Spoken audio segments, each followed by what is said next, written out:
3 de octubre, San Francisco de Borja, presbítero. La familia Borja, que era una de las más célebres del Reino de Aragón, se hizo famosa en el mundo entero cuando Alfonso Borgia fue elegido papa con el nombre de Calixto III.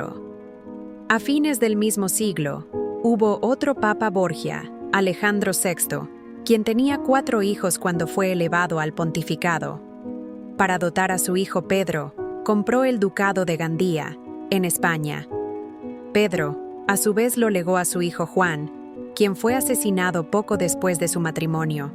Su hijo, el tercer duque de Gandía, se casó con la hija natural de un hijo de Fernando V de Aragón. De este matrimonio nació en 1510 Francisco de Borja y Aragón, nuestro santo, quien era nieto de un papa y de un rey y primo de Carlos V. Francisco ingresó en la corte de este último, una vez que hubo terminado sus estudios, a los 18 años. Por entonces, ocurrió un incidente cuya importancia no había de verse sino más tarde. En Alcalá de Henares, Francisco quedó muy impresionado a la vista de un hombre a quien se conducía a la prisión de la Inquisición. Ese hombre era Ignacio de Loyola. Al año siguiente, tras de recibir el título de Marqués de Lombay, Francisco contrajo matrimonio con Leonor de Castro. 10 años más tarde, Carlos V le nombró virrey de Cataluña, cuya capital es Barcelona. Años después, Francisco solía decir: Dios me preparó en ese cargo para ser general de la Compañía de Jesús. Ahí aprendí a tomar decisiones importantes, a mediar en las disputas, a considerar las cuestiones desde los 2 puntos de vista. Si no hubiese sido virrey, nunca lo hubiese aprendido.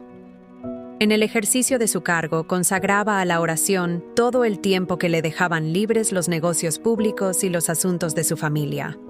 Los personajes de la corte comentaban desfavorablemente la frecuencia con que comulgaba, ya que prevalecía entonces la idea, muy diferente de la de los primeros cristianos, de que un laico, envuelto en los negocios del mundo, cometía un pecado de presunción si recibía con demasiada frecuencia el sacramento del cuerpo de Cristo. En una palabra, el virrey de Cataluña ya no era lo que había sido. Veía con otros ojos y oía con otras orejas que antes. Hablaba con otra lengua, porque su corazón había cambiado. En 1543, a la muerte de su padre, heredó el ducado de Gandía. Como el rey Juan de Portugal se negó a aceptarle como principal personaje de la corte de Felipe II, quien iba a contraer matrimonio con su hija, Francisco renunció al virreinato y se retiró con su familia a Gandía. Ello constituyó un duro golpe para su carrera pública, y desde entonces el duque empezó a preocuparse más por sus asuntos personales. En efecto, fortificó la ciudad de Gandía para protegerla contra los piratas berberiscos, construyó un convento de dominicos en Lombay y reparó un hospital. Por entonces, el obispo de Cartagena escribió a un amigo suyo: «Durante mi reciente estancia en Gandía, pude darme cuenta de que don Francisco es un modelo de duques y un espejo de caballeros cristianos. Es un hombre humilde y verdaderamente bueno, un hombre de Dios en todo el sentido de la palabra. Educa a sus hijos con un esmero extraordinario y se preocupa mucho por su servidumbre. Nada le agrada tanto como la compañía de los sacerdotes y religiosos.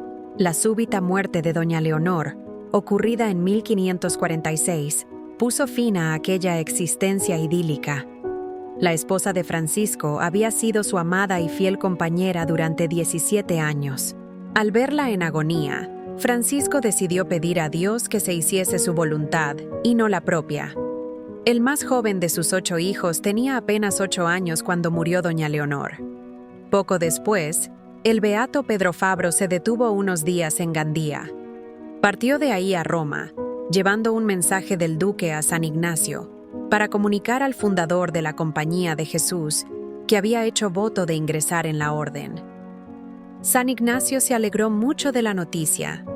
Sin embargo, aconsejó al duque que difiriese la ejecución de sus proyectos hasta que terminase la educación de sus hijos y que, mientras tanto, tratase de obtener el grado de doctor en teología en la Universidad de Gandía. que acababa de fundar. También le aconsejaba que no divulgase su propósito, pues el mundo no tiene orejas para oír tal estruendo. Francisco obedeció puntualmente, pero al año siguiente fue convocado a asistir a las Cortes de Aragón, lo cual estorbaba el cumplimiento de sus propósitos.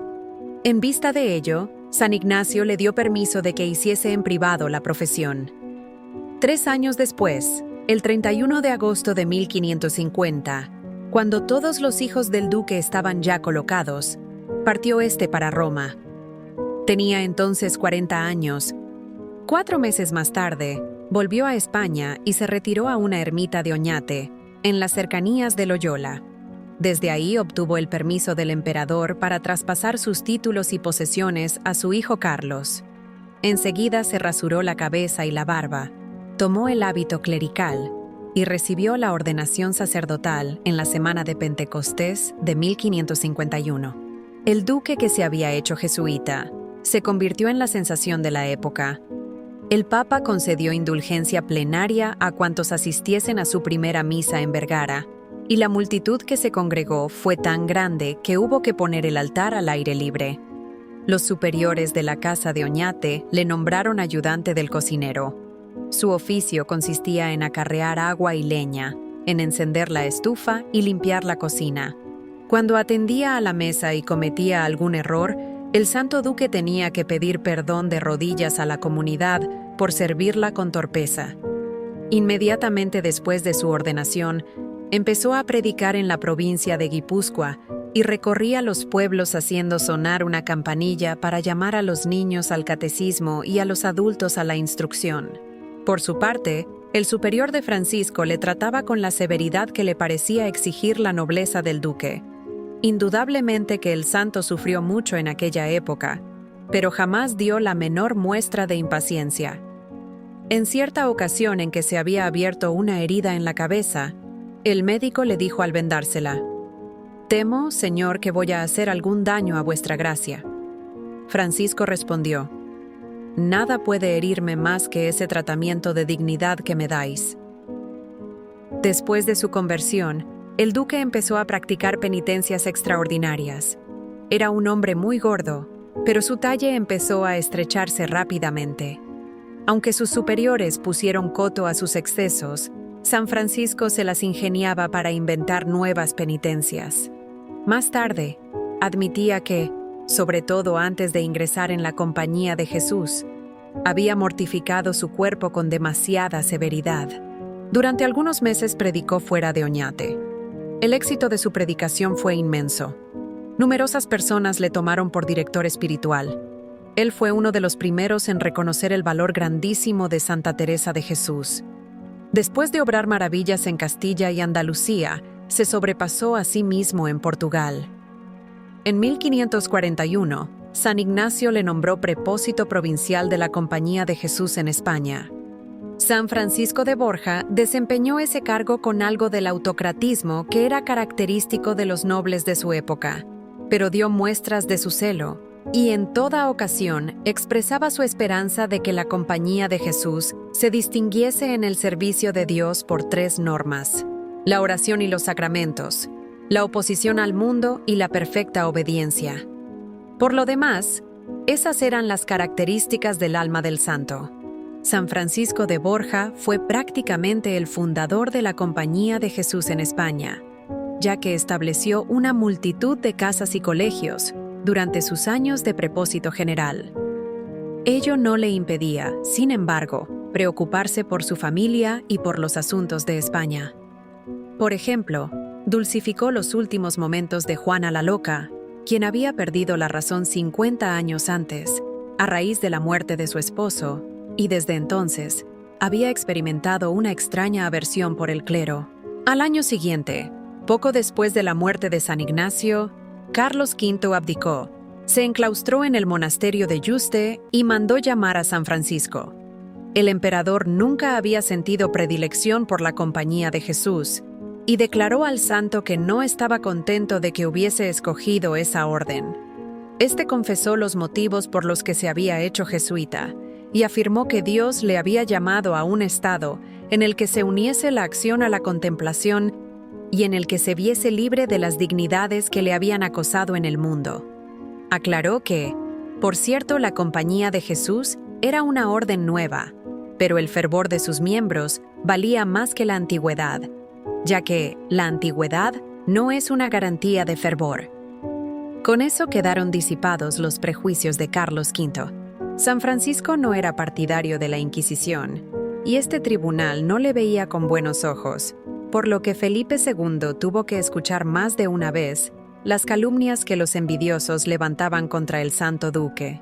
Este permaneció en Portugal hasta 1561, cuando el Papa Pío IV le llamó a Roma a instancias del prelado Laínez, general de los jesuitas. En Roma se le acogió cordialmente. Entre los que asistían regularmente a sus sermones se contaban el cardenal Carlos Borromeo y el cardenal Ghislieri, quien más tarde fue papa con el nombre de Pío V. Ahí se interiorizó más de los asuntos de la compañía y empezó a desempeñar cargos de importancia. En 1565, a la muerte del prelado Laínez, fue elegido general. Durante los 7 años que desempeñó ese oficio, dio tal ímpetu a su orden en todo el mundo, que puede llamársele el segundo fundador. El celo con que propagó las misiones y la evangelización del mundo pagano inmortalizó su nombre, y no se mostró menos diligente en la distribución de sus súbditos en Europa para colaborar a la reforma de las costumbres. Su primer cuidado fue establecer un noviciado regular en Roma y ordenar que se hiciese otro tanto en las diferentes provincias. Durante su primera visita a la Ciudad Eterna, 15 años antes, se había interesado mucho en el proyecto de fundación del Colegio Romano y había regalado una generosa suma para ponerlo en práctica. Como general de la compañía, se ocupó personalmente de dirigir el colegio y de precisar el programa de estudios. Prácticamente fue él quien fundó el Colegio Romano, aunque siempre rehusó el título de fundador, que se da ordinariamente a Gregorio XIII, quien lo restableció con el nombre de Universidad Gregoriana. San Francisco construyó la iglesia de San Andrés del Quirinal y fundó el noviciado en la residencia contigua.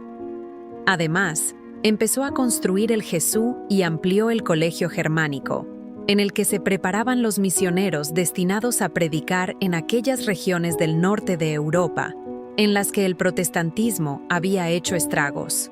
San Pío V tenía mucha confianza en la Compañía de Jesús y gran admiración por su general, de suerte que San Francisco de Borja podía moverse con gran libertad. A él se debe la extensión de la Compañía de Jesús más allá de los Alpes, así como el establecimiento de la provincia de Polonia. Valiéndose de su influencia en la corte de Francia, consiguió que los jesuitas fuesen bien recibidos en ese país y fundasen varios colegios. Por otra parte, reformó las misiones de la India, las del Extremo Oriente, y dio comienzo a las misiones de América. Entre su obra legislativa hay que contar una nueva edición de las reglas de la compañía y una serie de directivas para los jesuitas dedicados a trabajos particulares.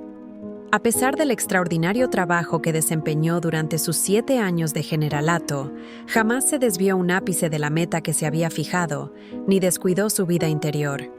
Un siglo más tarde escribió el Pere Verjus. Se puede decir con verdad que la compañía debe a San Francisco de Borja su forma característica y su perfección. San Ignacio de Loyola proyectó el edificio y echó los cimientos. El prelado Laínez construyó los muros. San Francisco de Borja techó el edificio y arregló el interior, y de esta suerte concluyó la gran obra que Dios había revelado a San Ignacio. No obstante sus muchas ocupaciones, San Francisco encontraba tiempo todavía para encargarse de otros asuntos. Por ejemplo, cuando la peste causó estragos en Roma en 1566, el santo reunió limosnas para asistir a los pobres y envió a sus súbditos, por parejas, a cuidar a los enfermos de la ciudad, no obstante el peligro al que los exponía. En 1571, el Papa envió al cardenal Bonelli con una embajada a España, Portugal y Francia, y San Francisco de Borja le acompañó. Aunque la embajada fue un fracaso desde el punto de vista político, constituyó un triunfo personal de Francisco. En todas partes se reunían verdaderas multitudes para ver al Santo Duque y oírle predicar. Felipe II, olvidando las antiguas animosidades, le recibió tan cordialmente como sus súbditos. Pero la fatiga del viaje apresuró el fin de San Francisco de Borja, muy debilitado desde tiempo atrás por la responsabilidad de su cargo y por el esfuerzo que le costaba el no poder dedicarse a la oración como lo hubiese deseado. Su primo, el duque Alfonso, alarmado por el estado de su salud, le envió desde Ferrara a Roma en una litera.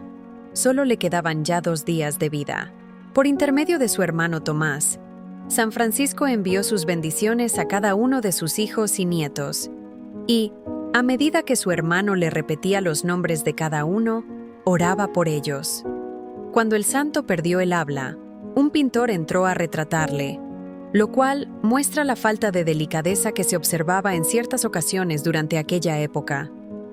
Al ver al pintor, San Francisco manifestó su desaprobación con la mirada y el gesto, y volvió el rostro a la pared para que no pudiesen retratarle. Murió a la medianoche del 30 de septiembre de 1572. Según la expresión del padre Broderick, fue uno de los hombres más buenos, amables y nobles que han pisado nuestro pobre mundo. Desde el momento de su conversión, San Francisco de Borja, canonizado en 1671, cayó en la cuenta de la importancia y de la dificultad de alcanzar la verdadera humildad, y se impuso toda clase de humillaciones a los ojos de Dios y de los hombres. En Valladolid, donde el pueblo recibió al santo en triunfo, el padre Bustamante observó que Francisco se mostraba todavía más humilde que de ordinario y le preguntó la razón de su actitud. El santo replicó: «Esta mañana, durante la meditación, caí en la cuenta de que mi verdadero sitio está en el infierno y tengo la impresión de que todos los hombres, aun los más tontos, deberían gritarme: «Ve a ocupar tu sitio en el infierno». Un día confesó a los novicios que, durante los 6 años que llevaba meditando la vida de Cristo, se había puesto siempre en espíritu a los pies de Judas, pero que recientemente había caído en la cuenta de que Cristo había lavado los pies del traidor y por ese motivo ya no se sentía digno de acercarse ni siquiera a Judas.